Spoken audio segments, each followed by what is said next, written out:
Que el Señor les bendiga en esta oportunidad. Estamos muy agradecidos con Dios que nuevamente nos permita poder hablar de su palabra y poder dirigirnos a ustedes. Gracias, Señor, por este privilegio tan grande que tú nos otorgas, porque realmente hablar de la palabra de Dios es un privilegio. Bienvenidos a todos aquellos que van a compartir con nosotros este mensaje. Y pues antes de comenzar a platicar acerca de las cosas maravillosas que tiene el Evangelio, quizá en esta oportunidad lo anime a usted la palabra del Señor a continuar adelante, a seguir sirviéndole, a seguir proclamando que Cristo viene pronto y el cual usted se sienta digno de hablar que le ha salvado. Padre, en el nombre de Cristo Jesús, tu Hijo amado, te damos gracias en esta oportunidad porque nos has facultado, Señor, a mí principalmente, para poder compartir con nuestros amigos, con nuestros hermanos, con nuestros conocidos acerca de la palabra del Señor.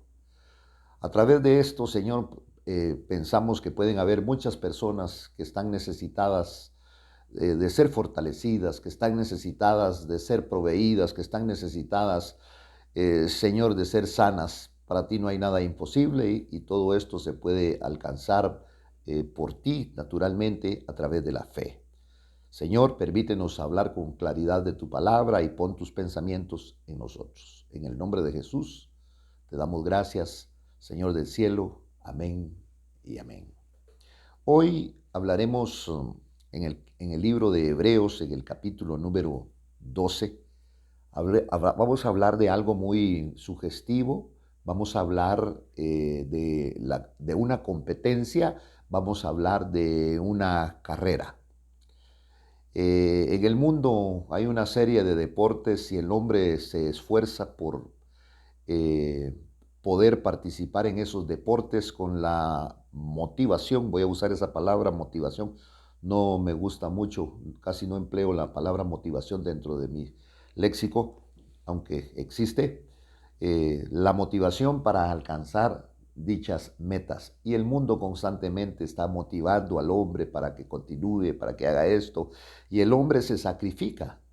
El hombre se somete a grandes dietas, el hombre se somete a horas y a días de ejercicios, el hombre muchas veces se abstiene de comidas, de bebidas, de relaciones sexuales, con tal de ser un deportista competente en cuanto a su disciplina. En esta oportunidad vamos a hablar nosotros en el capítulo 12 de la carrera del cristiano. Todo aquel que ha sido competidor o ha sido practicante de algún deporte, pienso yo que me va a entender mucho mejor que el que no ha practicado nunca una disciplina, pero que también eso no lo elimina a usted de que pueda usted participar de estos. Dice aquí en el capítulo 12, y mi Biblia tiene un subtítulo en donde habla de la carrera del cristiano.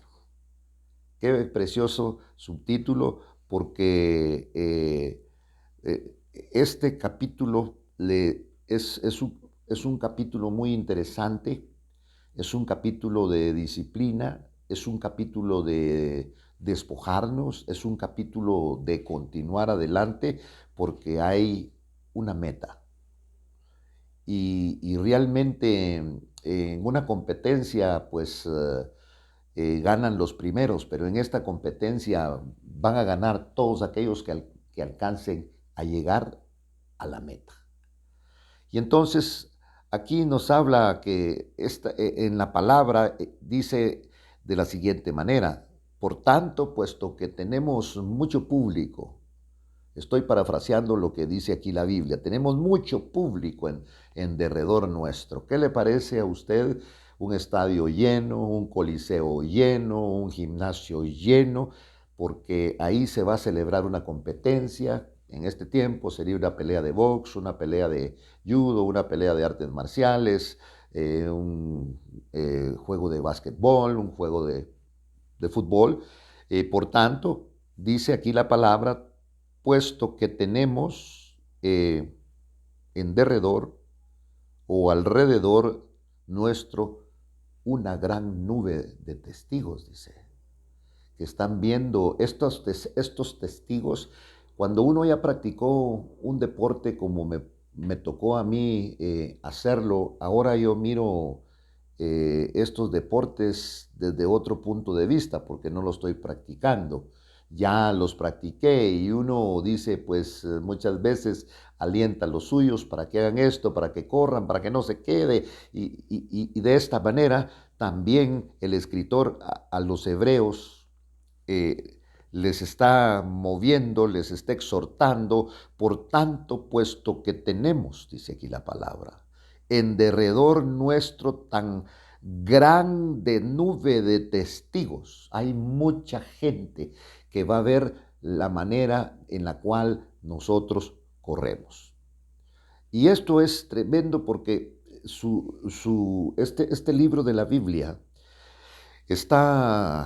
tiene su nombre y es el nombre de Hebreos. Esto ya nos da a nosotros eh, cierto indicio que no fue escrito ni para los corintios, ni fue escrito para los romanos, ni fue escrito para los guatemaltecos, sino fue escrito para los hebreos. Aquellos hebreos que estaban sufriendo persecución. Aquellos que estaban ahora sufriendo una gran persecución. ¿Pero por qué estaban sufriendo persecución? Los hebreos estaban sufriendo una gran persecución porque abandonaron el judaísmo. Y el judaísmo era reconocido como una religión. Abandonaron al judaísmo, mire, y se decidieron buscar a Cristo. Y entonces estos hombres podían sentirse tentados de volver nuevamente al judaísmo, como mucho cristiano, por ejemplo. Entre comillas, utilizo el nombre de cristiano, que se vuelven al mundo. ¿Cuándo se vuelven al mundo? Pues cuando vienen las batallas, cuando vienen las luchas, cuando vienen las pruebas. Ya no quieren seguir adelante, se les olvidó, dejan de servir al Señor. Y entonces, para que podamos entender, y a veces muchos de los que estamos ahora en eminencia, no en un lugar alto, sino hablando de la palabra del Señor. Ahora, al pasar el tiempo, hemos podido transitar por estas situaciones de las cuales yo le estoy hablando en este momento. Nos dieron a veces ganas de renunciar al evangelio, como aquel competidor que le van diciendo, siga adelante, es que ya no aguanto, es que no puedo, es que me estoy acalambrando, es que me están doliendo las piernas. Entonces vemos aquí que a esta gente se le vino una gran lucha, se le vino una gran batalla.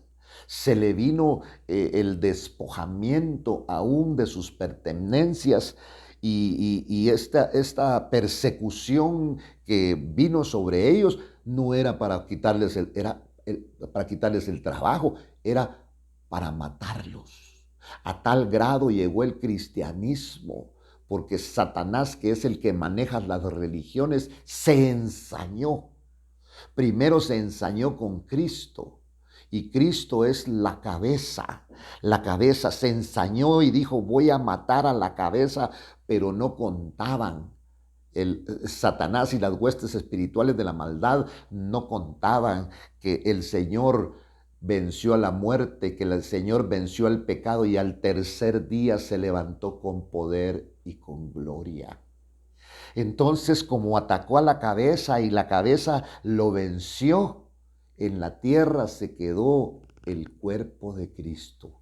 Y el cuerpo de Cristo, ¿quién lo compone? ¿Por qué no se llevó el cuerpo? Sino que pareciera que Cristo se va seccionado. Primero se va la cabeza. Cristo es la cabeza de la iglesia. Y luego dice la palabra que vendrá para llevarse a su cuerpo. ¿Y quién es el cuerpo? El cuerpo es la iglesia del Señor Jesucristo. Y entonces vemos nosotros que aquellos hombres que primero abrazaron el judaísmo, estos hebreos, que empezaron a creer en Cristo después de la resurrección, porque se les manifestó a muchos de ellos con pruebas convincentes, como por ejemplo al apóstol Pablo, se le presenta el Señor de una manera que le cambió su teología y le cambió por completo sus pensamientos, y aunque fue perseguido, y aunque fue azotado, y aunque los últimos días de su vida vivió en cárceles, y en pobreza. Esta pobreza no lo hizo que dejara de predicar a Cristo.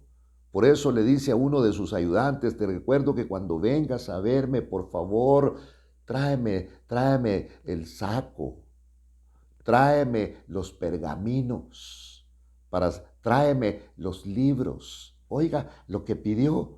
Oiga lo que estaba pidiendo el apóstol Pablo ya en los últimos días de su vida, que sabía que la muerte lo perseguía, pero que lo fortalecía y que lo alentaba: la palabra misma que Cristo dejó.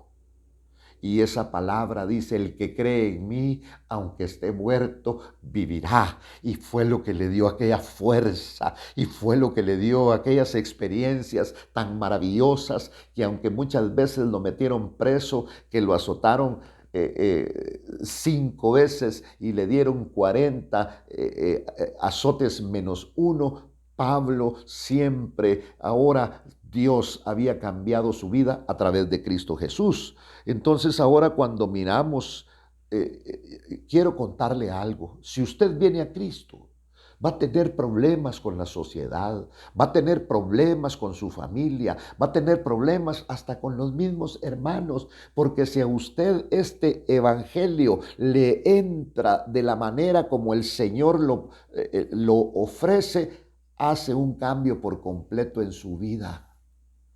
Y por eso es que la palabra habla, porque hay cristianos tibios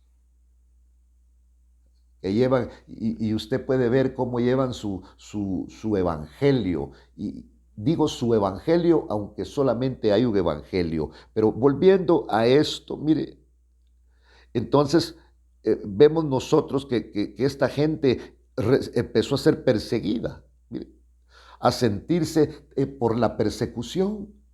Uno se siente tentado. Mire, aquellas personas que tal vez usted es una de ellas, que muchas veces pensó irse a los Estados Unidos y juntó su dinerito, y usted dijo: me voy porque quiero empezar una nueva vida, y se lo llevó un señor a los cuales les dicen coyotes. Tienen que pasar por montañas, tienen que pasar por desiertos, tienen que pasar, y en el desierto muchas veces se termina el agua, y estos hombres se echan atrás y abandonan a las personas, y algunas han muerto.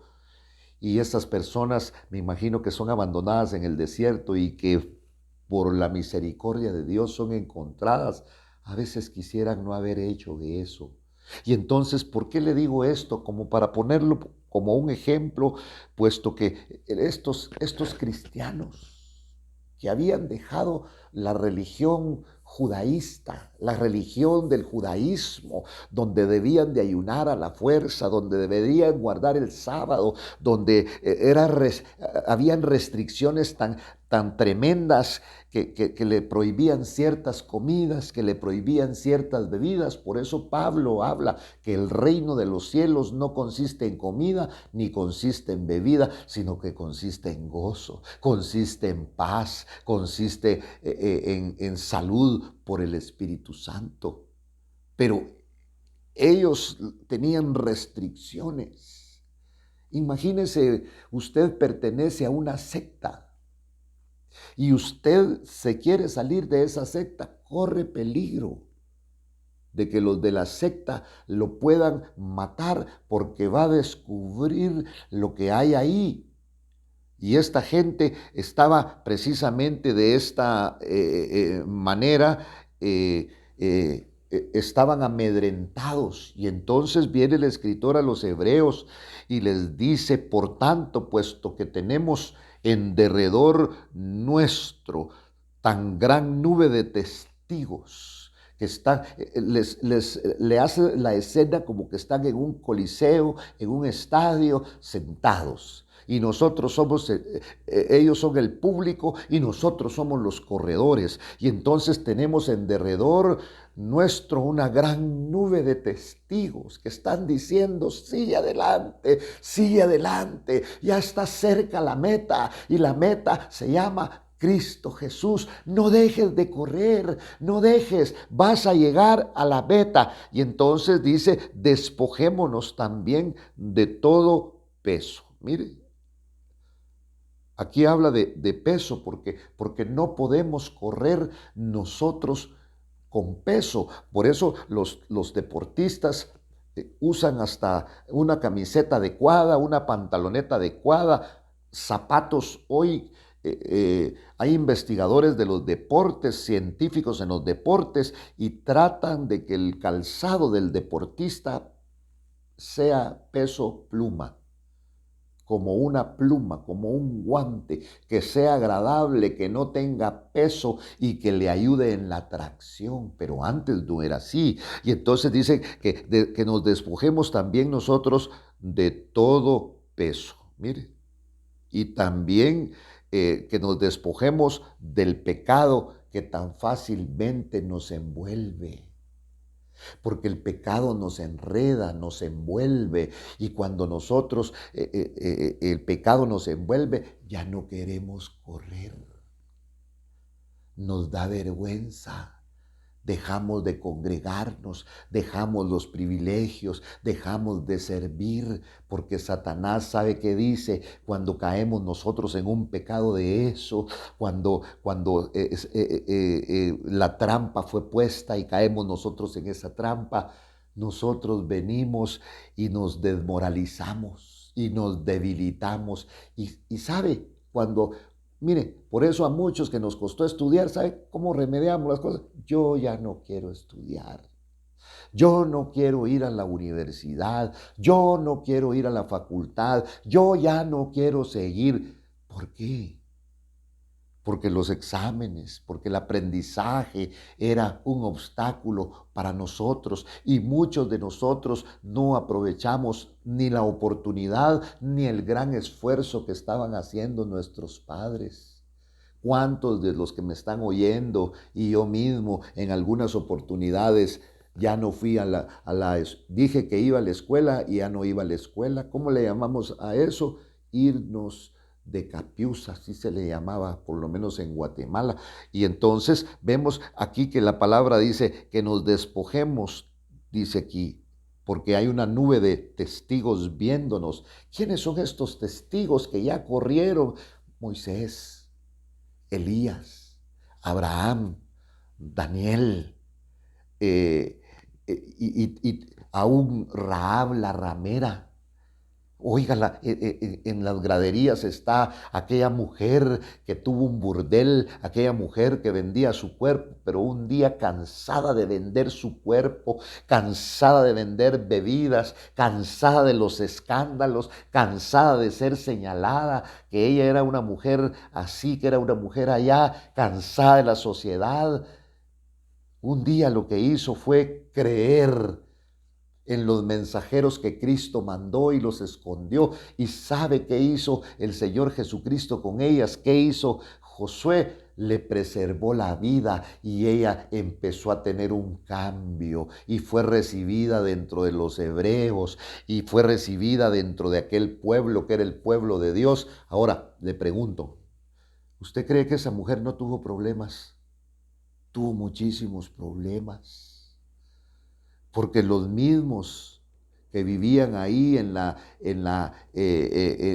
aldea, los mismos que vivían ahí en la tribu, se encargaban de decir: fíjese que esa señora vivía en un lugar que se llama Jericó. Ah, y viera, tenía ella hombres, tenía ahí licor, y se dedicaba a la prostitución.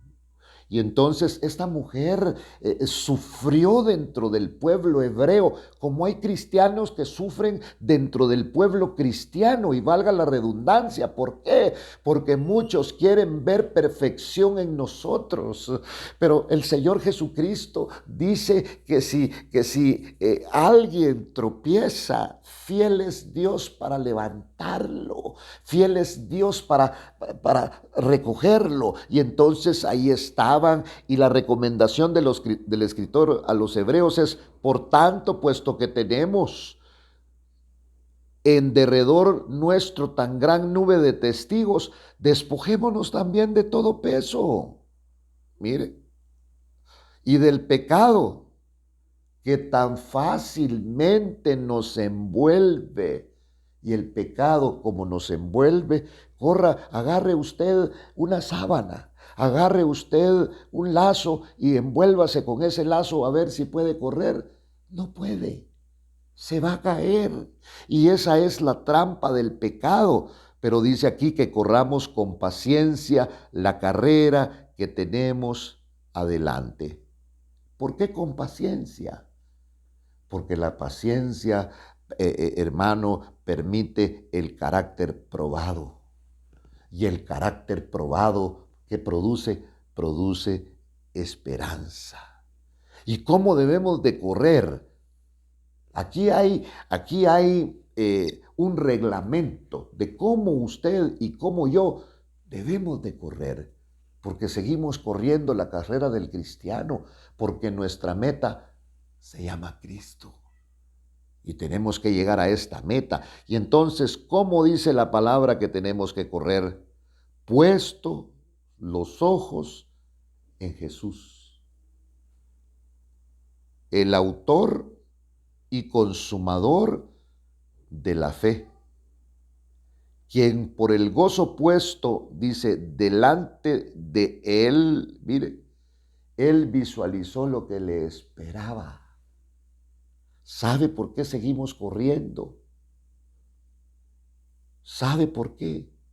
Porque la palabra habla de una ciudad celestial llamada la Nueva Jerusalén, en donde vamos a ser recibidos en una ovación tan grande. ¿Y por qué están tan contentos los ángeles, los arcángeles, los serafines, los servidores, los vigilantes y toda la corte celestial?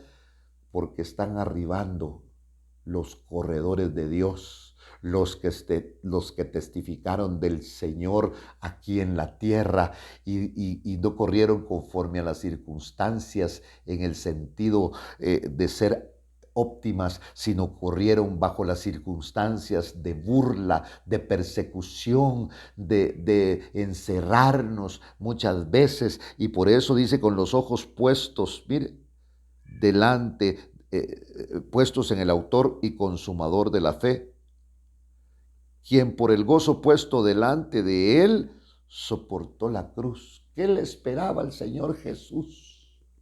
Ser sentado a la diestra de Dios Padre. Hijo mío, siéntate a mi diestra mientras yo pongo a tus enemigos por estrado de tus pies. Y entonces dice que él soportó la cruz. Soportó la cruz, menospreciando la vergüenza, porque la cruz era el instrumento que utilizaban precisamente contra aquellos criminales, contra aquellos asesinos, porque de esa manera trataron al Señor Jesús.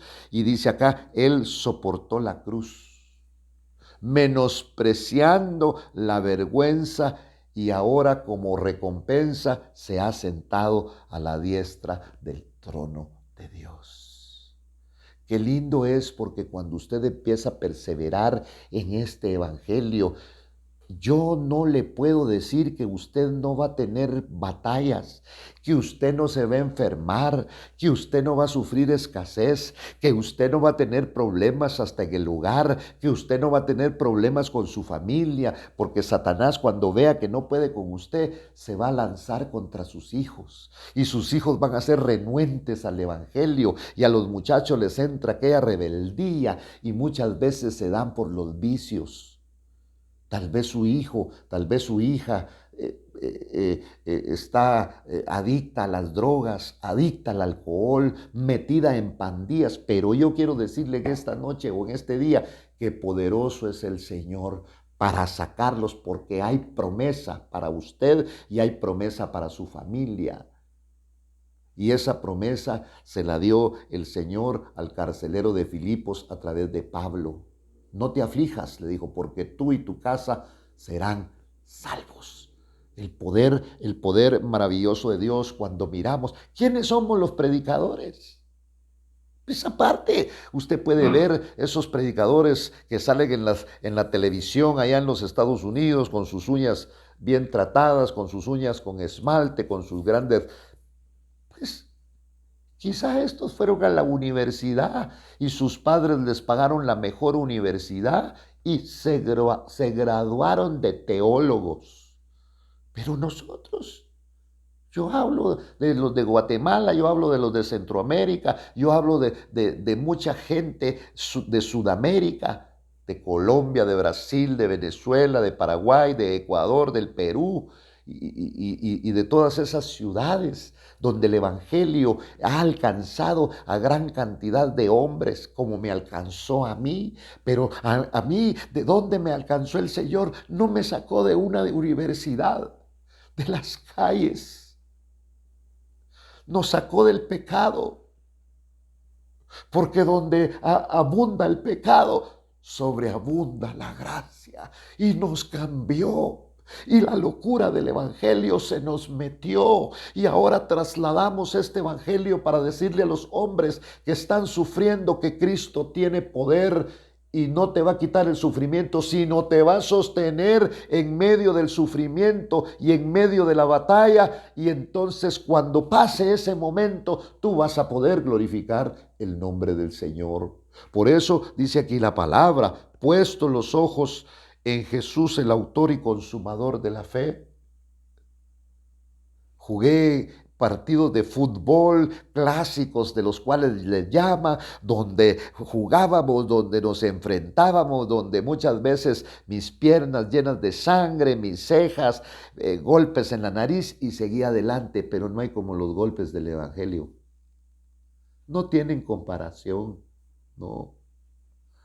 Te sientes muchas veces solo, te sientes muchas veces derrotado, te sientes que ya no puedes, pero de pronto entra una fuerza en ti que te levanta, una fuerza tan maravillosa que te indica que la obra no es tuya, sino la obra es del Dios del cielo, porque tal vez Satanás ha dicho, mira, déjame que lo toque, mira, déjame que le quite esto, déjame que le quite él, y ya vas a ver si no renuncia al evangelio. Y hemos pasado por muchas circunstancias. Tal vez tú las estás pasando, tal vez tú también las viviste y me estás dando la razón en este momento. Pero el que nos ha sostenido en medio de la epidemia, en medio de la pandemia, en medio de las enfermedades, en medio de la escasez, se llama Jesucristo. A Él sea la gloria y a Él sea la honra. Y entonces Jesús, cuando estaba siendo molido, cuando estaba siendo crucificado, cuando le abrieron sus manos, cuando metieron sus clavos, daban ganas. ¿Y dónde estaban los que sanó? ¿Dónde estaban los que les dio alimento? ¿Dónde estaban los que Jesús compartió con ellos? Estaba solo. Pero bendito evangelio, porque desde que tienes a Cristo en tu corazón, jamás vuelves a estar solo, porque contigo está el Padre, contigo está el Hijo y contigo está el Espíritu Santo. Puesto los ojos en el autor y consumador de la fe, ahí puso sus ojos el Señor, en el autor y consumador de la fe, Dios. y pasó aquellas batallas. Y cuando pasó aquellas batallas, no le dijo, dame la tierra, no, le confirió lo que no le ha conferido a ninguno. Dice aquí, mire, sentado a la diestra de Dios Padre. Es una honra, es un honor. Dios, por eso dijo, este es mi Hijo amado, en quien mi alma se complace, porque Cristo Jesús estuvo y está para complacer a Dios y nos marca el camino. Y el Evangelio no es para tener dinero, no es para vivir bien aquí en la tierra, es para complacer a Dios. Otro que complació a Dios se llama Job. Y Dios mismo le dijo a Satanás, ¿has visto a mi siervo Job? Qué maravilloso. Sigamos adelante, que el Señor te bendiga grandemente y espero estar platicando contigo en la próxima oportunidad. Dios te bendiga. Amén y amén.